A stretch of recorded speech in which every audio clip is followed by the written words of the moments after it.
Rock 95. It is Spence, and joining me, special guest this morning, it is Corey James and Neely Johns from Carbonstone. How are you guys? Doing great. How are you doing? What's up, everybody? Great to speak with you guys because you are killing it in our Monday Night Mosh contest. Your fans are rabid, and I think you have a pretty damn good song too. So, thank you very much. Yeah, the fans are all about the polls, man. So they're killing it. They're definitely doing a good job. Yeah, they're all over it. Let's get a little back history, Corey, about the band and how you guys came together. I think you're from the Baltimore area. Is that correct? That's correct. Yeah. So really long story short, the band, we're actually back from a 7-year hiatus. So this entire year we kind of rebuilt ourselves and spent literally the whole year recording a new album, which we just dropped back in October. So yeah, 7 years of downtime, and everybody was in different musical projects, and it just felt like the right time to put everything back together. And some members are back from the original lineup, and the other guys they're brand new. But we're back, and it's badass. It is. I was listening to Dark Matter, and again, that's been out a month or two, couple months. Yep. Yeah, I tell you what, that is a fantastic rock record. I think you've done a really nice job with that. I appreciate that, man. That's awesome. That's so awesome to hear. And I like how, and we'll get to Hush, your song that's in our mosh and it's doing quite well for you guys in a second. But tell me about some of these other songs, like AM Trauma. It's just a flat out rocker. We'll get to some of the couple of the melodic ones too. But tell me about that track. That track was really cool because I actually ended up writing the riff for that hook in my sleep one night. I woke up and it was probably about 3 o'clock in the morning, and I just heard that guitar riff blaring in my head, and I said, "Oh man, I got to get up and record this right now, or I'm going to lose this riff." So I climbed out of bed and picked up my guitar and replicated what I was hearing in my head, hit record on it, and went back to bed. And woke up a couple hours later, and I was so inspired by that actual song that I sat down and finished the whole song right there that day.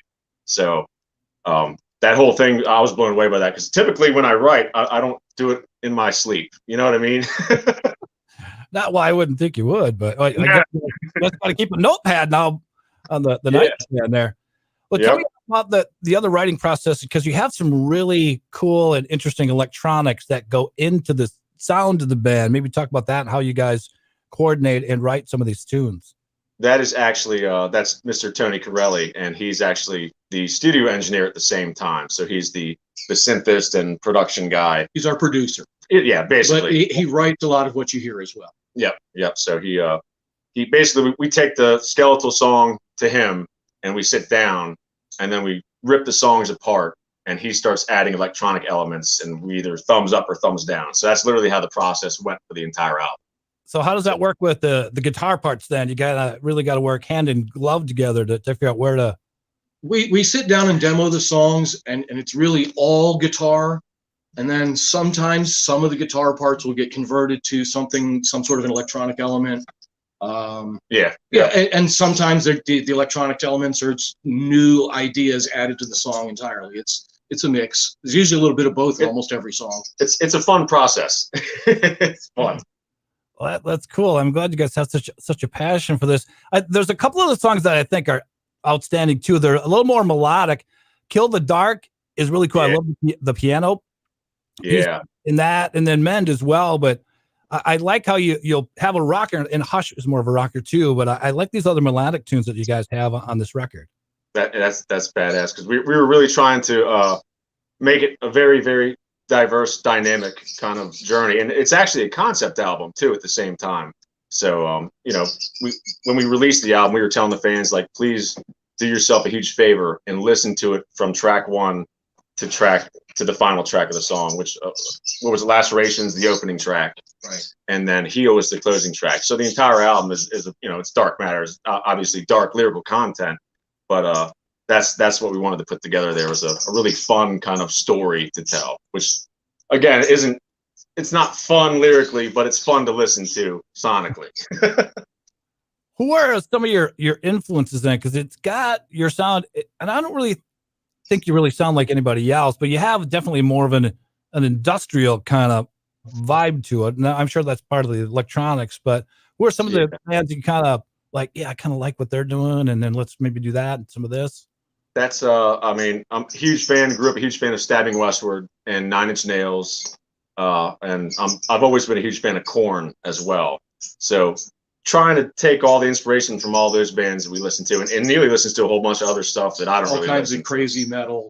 And you know, the list of bands that he just announced there is sort of, he's always listened to that music, but Carbonstone was never really an industrial band until now. Yeah, it was until just this year. Alternative rock and metal.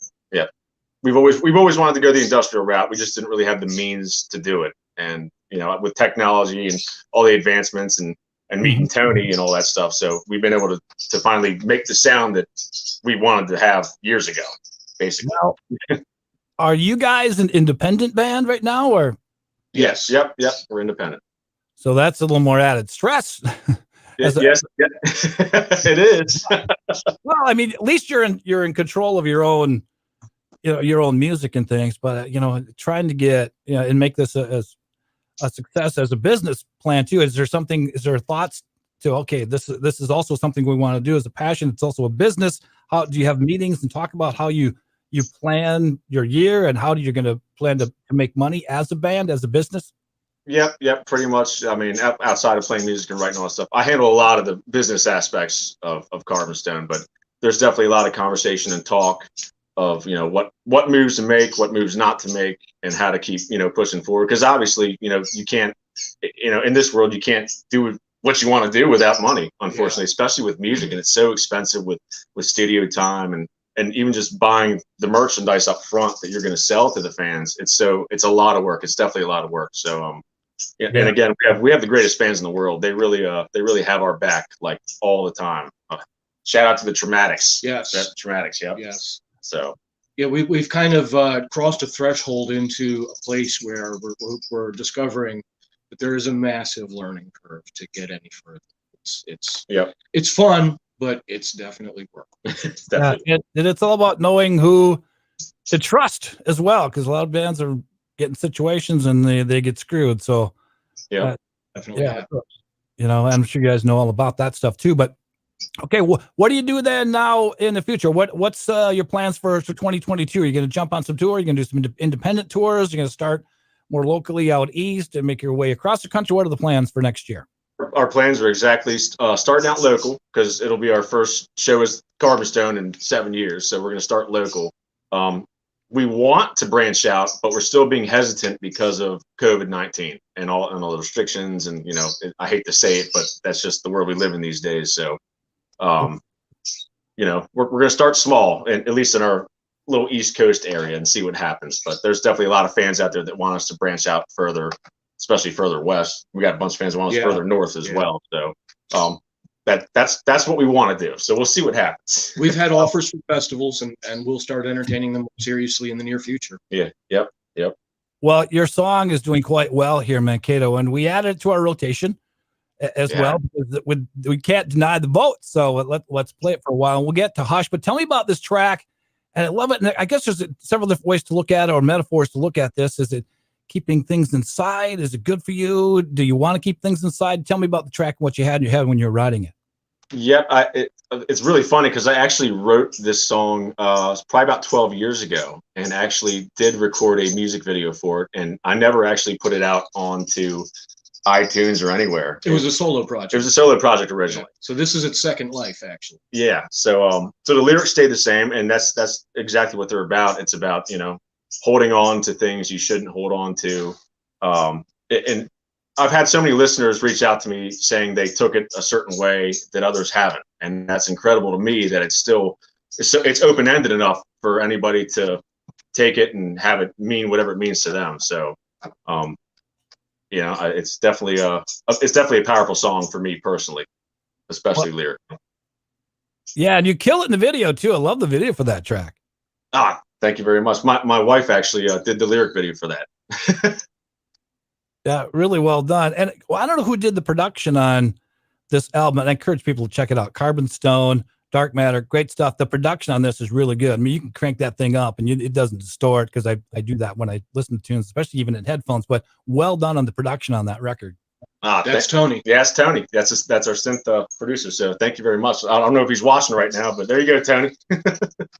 Well, shout out. Okay, where can people? I know it's available on Apple Music. I think both of your albums are on Apple Music. Where are other places that people can find more information about Carbonstone?